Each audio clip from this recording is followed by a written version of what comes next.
Pinangunahan ni Pangulong Ferdinand R. Marcos Jr. ang pagbubukas ng pinakamalaking shipyard sa bansa.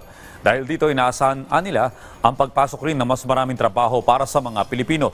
Si Kenneth Pasyente sa detalye. Buhay ng muli ang shipbuilding industry sa bansa.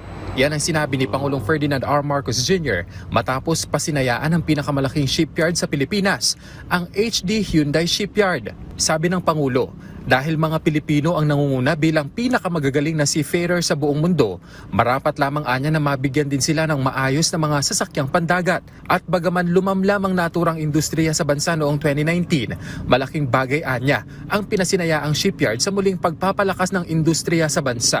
We raise the sails once more.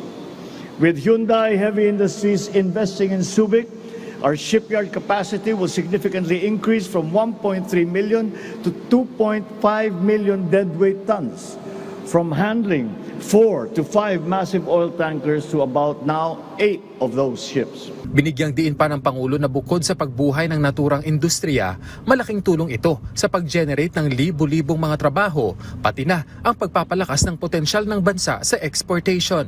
By 2030, we look forward to this yard employing 4,300 Filipinos. That equates to thousands of families with food on the table, thousands of workers with dignity in their craft, thousands of Filipinos who see shipbuilding as a source of livelihood. As President, I take great pride in Filipino hands navigating the world's oceans. 30% of the world's seafarers are Filipino.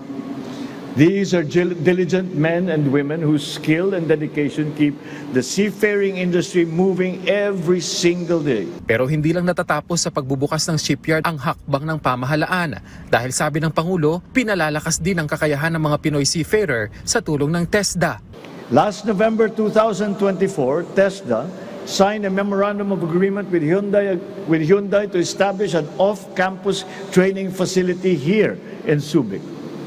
Through this partnership, 24 trainees have completed the flux cored arc welding NCI program and are now part of the Hyundai workforce.